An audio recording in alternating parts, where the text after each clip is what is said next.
Hello दोस्तों, welcome back to channel. आप सभी का स्वागत है आपके अपने चैनल आर ऑफिशियल क्लासेस में। किसी भी भाषा को लिखने के ढंग या उसी बनावट को लिपि कहते हैं। ये वाली बातें आपको ऐसा क्यों लगता है कि मैंने आपको कभी हिंदी में बताई होंगी प्रीवियस ईयर्स में?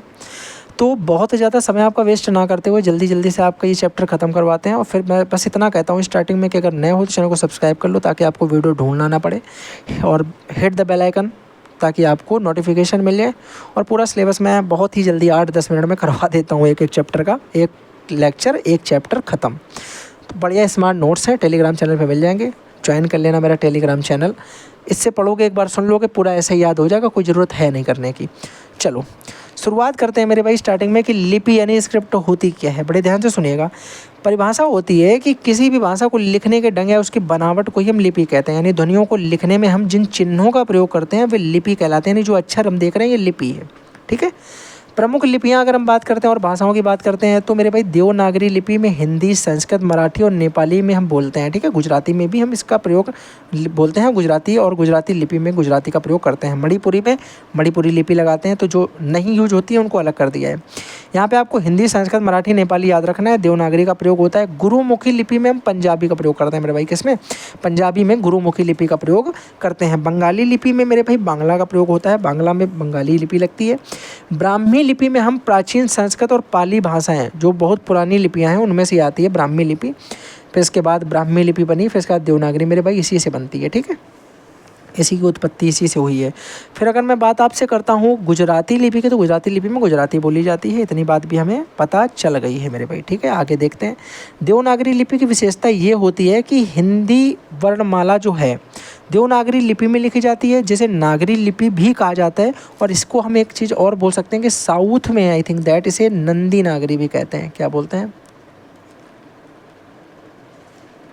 नंदी नागरी भी कहते हैं आपको। और हमारे भाषा का जो क्या बोलते हैं उसको, 343 से 351 में आई थिंक अनुच्छेदों में इसके बारे में बताया भी गया है। तो इसको भी आप एक बार याद रख सकते हैं कि हाँ, हमारे संविधान में भाषा संबंधी आर्टिकल्स कौन से हैं।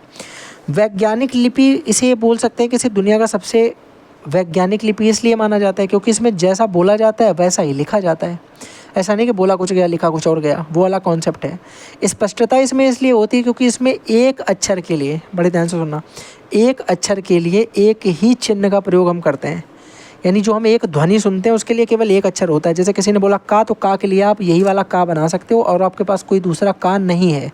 जबकि अगर हम अंग्रेजी की बात करें जो कि रोमन में रहेगी, तो रोमन में हमारे पास देखो का के लिए CAT कैट, का के सेंस में प्रोनाउंसिएशन होता है। और चा के लिए भी मेरे भाई CH लगा दो तो चा हो जाता है। और CY अगर कर दो साइकिल, तो इसको हम सा भी पढ़ते हैं। तो सी को हम सा भी पढ़ रहे हैं, कभी सी के साथ हमारी कंडीशंस हो जाती है ना, जैसे सी है तो इसको हम कभी सा पढ़ रहे हैं, कभी हम इसको का भी पढ़ रहे हैं, और कभी हम इसको चा भी पढ़ रहे हैं। और इसी को भैया आपको पता डबल H लगाओगे तो छा भी इसी से बनेगा।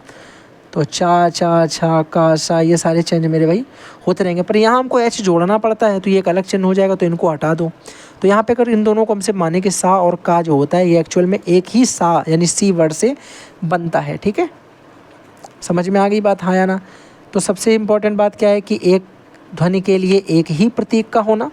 और एक बात ये भी हो जाएगी इसकी कि जो हम बोलते हैं वैसा ही हम इसमें लिखते हैं, कुछ भी इसमें चेंजमेंट नहीं करना पड़ता है।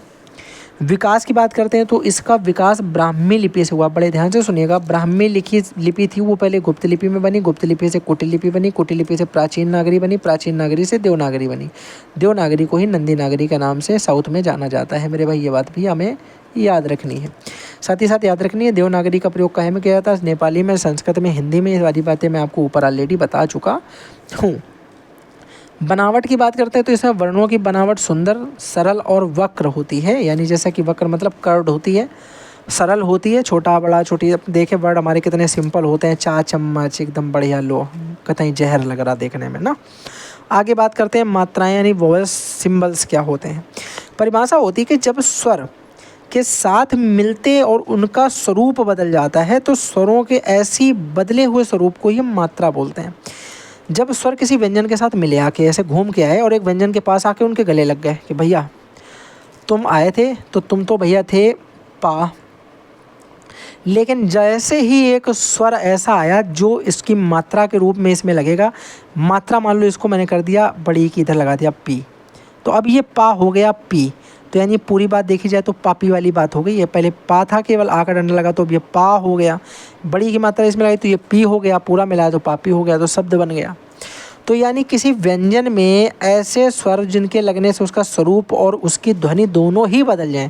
स्वरूप तो बदलेगा, ध्वनि भी बदल जा रही है। ध्वनि क्या हो रही है, पा से पी हो गया है, ठीक है। आ का डंडा लगाया तो पा देर तक बोला जा रहा है, तो उसकी ध्वनि भी बदली और उसका स्वरूप भी बदला।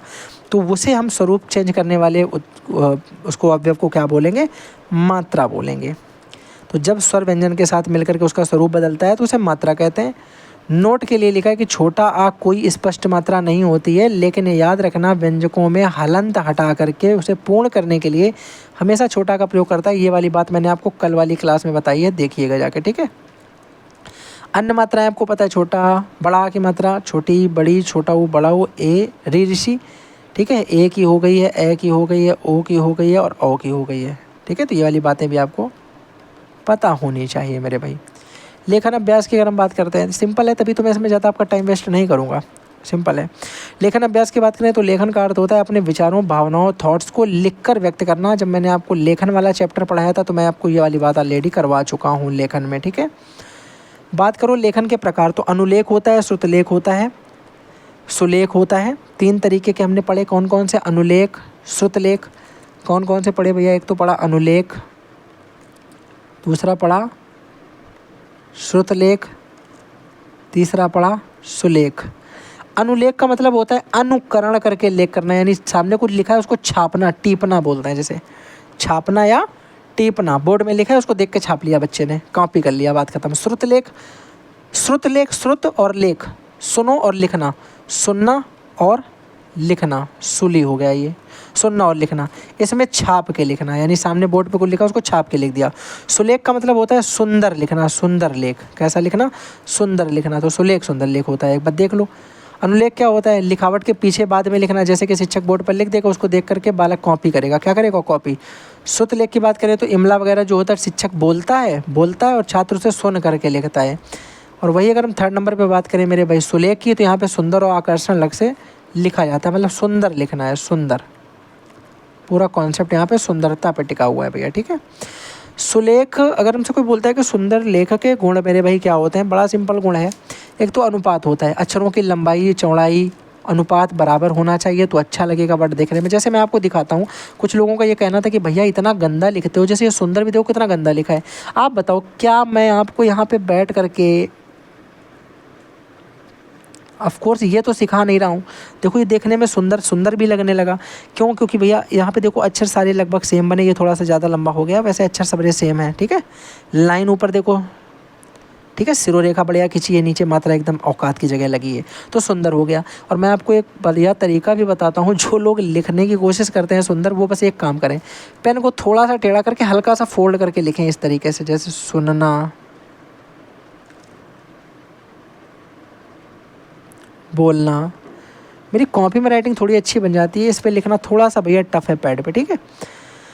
तो थोड़ा सा टेढ़ा करके लिखो, अक्षर एकदम सीधा नहीं तुमसे बनेगा, थोड़ा सा टेढ़ा रखो। जो लाइंस होती हैं ये वाली, जो हमारी यहाँ पे, ये बड़े ध्यान से सुनिएगा, बहुत इंपॉर्टेंट बात बता रहा हूँ। जो हमारी ये लाइंस होती हैं ये एक तरीके की होनी चाहिए, सारा लिखा हुआ आपका अच्छा लगेगा, जैसे ये लिखा, ठीक है। अगर आप सब सीधी करते हो तो सीधी लिखो, अगर आप सब तिरछी रखते हो तो तिरछी लिखो, 100% देखने में अच्छा लगेगा, आप प्रैक्टिस करके देख सकते हो। सिरोरेखा याद रखिएगा, हमेशा शब्दों के ऊपर सिरोरेखा खींचना है ताकि वो शब्द सारे एक साथ बांध के रखे जा सकें। जैसे आपने सरल लिखा तो आप लिखते हैं सरल, लेकिन ना अब ये हुआ है सरल, वो सारा था, ठीक है। उचित दूरी, शब्दों के बीच में दूरी का, गैप का नॉलेज होना चाहिए, कि बिल्कुल चपका चपका लिख रहे हो, सब पढ़ने में एक ही लाइन का लग रहा है। हाशिया मेरे भाई, पेज के दोनों तरफ उचित स्थान छोड़ कर लिखना चाहिए, ये नहीं कि लिखते लिखते एकदम यहाँ घुस चले, यहाँ पे लिख दिया कुछ, टीचर भी नहीं समझ पा रहा है, खुद भी नहीं बाद में समझ पा रहे हो कि क्या था।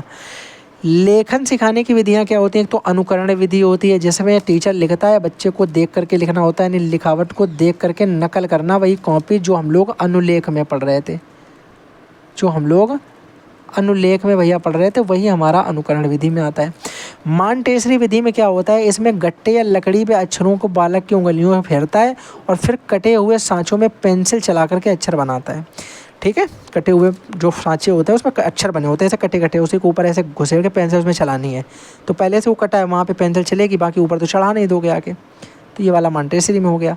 पेस्टालॉजी में क्या होता है, इसमें बालक को सीधी रेखाएं फिर तिरछी रेखाएं, जो मैंने अभी आपको बताया कि सबसे पहले ये सीखो सीधी रेखाएं कैसे करनी है, बाद में आगे की चीज़ें सीखो। तो यहाँ पे बालक को सबसे पहले तो सीधी रेखाएं फिर तिरछी रेखाएं, इसके बाद फिर उसको अर्धवृत्त बनाना, फिर पूर्ण वृत्त बनाना, फिर गोले बनाना, ये सारी चीज़ें सिखा करके फिर इनको जोड़ करके धीरे धीरे अक्षर बनाना। मतलब वही पहले तुमको ये सिखाएंगे, फिर तुमको ये सिखाएंगे, फिर तुमको अर्धवृत्त ये सिखाएंगे, फिर तुमसे कहेंगे 2 अर्धवृत्त बनाओ, एक डंडी लगाओ, एक डंडी लगाओ, एक सिरो रेखा खींचो, छोटा बन गया। तो ये वाली विधियाँ कौन सी मानी जाएंगी, पेस्टालॉजी के अंतर्गत ये वाली विधियाँ मानी जाती हैं। वर्तनी संबंधी अशुद्धियाँ क्या होती हैं, अशुद्धियाँ वर्तनी संबंधी बहुत सारी होती हैं मेरे भाई, इनके कारण आप देख लीजिएगा। एक तो असावधानी और जल्दबाजी, जल्दबाजी में गलतियाँ होती हैं। अशुद्ध उच्चारण, तुम गलत बोल तो बच्चा गलत लिख लेगा, तो ये इंपॉर्टेंट है, बोलना शुद्ध है। क्षेत्रीय प्रभाव, वही 2 को 2 औरैया वाला केस मैंने जो आपको पीछे कल बताया, या पश्चिम की तरफ ऐसा नहीं सब औरैया, बाकी इधर जो पश्चिम साइड है पछैया है वो मैक्सिमम वही उनकी होती है कि उनकी थोड़ी सी क्षेत्रीय लैंग्वेज होती है। ठीक है, साथ ही साथ भैया अनुस्वार, अनुस्वार और अनुनासिक में कहाँ पे चंद्रबिंदी लगानी, कहाँ पे अंगबिंदी लगानी, आपको कल मैंने क्लास में बताया है, ये भी मैंने आपको कल क्लास में समझाया है। ये सारी बातें हमने कल वाली क्लास में भी की हैं, तो कोई ज़रूरत है नहीं एक्सप्लेन करने की। ठीक है, अशुद्धियाँ दूर करने के लिए छात्रों को व्याकरण का नॉलेज होना चाहिए, कठिन शब्दों को बार बार उच्चारण करना चाहिए, नियमित रूप से श्रुत लेख और अनुलेख करवाना चाहिए, और विराम चिन्हों का सही प्रयोग की जानकारी होनी चाहिए। ये सारी बातें हम लोग पिछली क्लासों में कर चुके हैं भैया। ठीक है, इसी के साथ में थैंक्स फॉर वॉचिंग। ये वाला चैप्टर भी हमारा हो गया दी एंड, 10 चैप्टर हमारे कंप्लीट हो चुके हैं। इसके बाद हम लोग 11वां चैप्टर करेंगे, और आपको ये क्लास सिर्फ एक बार देख लेनी, एक बार देखने से आपका सारा कॉन्सेप्ट क्लियर हो जाएगा, आपका सेशन भी क्लियर हो जाएगा, और आपके नॉलेज के बारे में भी आप क्लियरिटी पा लोगे कि आपको सारी चीज़ें समझ में आ गई हैं। चलिए फिर मिलते हैं अगले नए सेशन के साथ में, तब तक के लिए bye bye, thanks for watching. Channel पर नए हो तो चैनल को सब्सक्राइब कर लो, वीडियो को लाइक कर दो, hit the bell icon for my new update, and thanks for watching.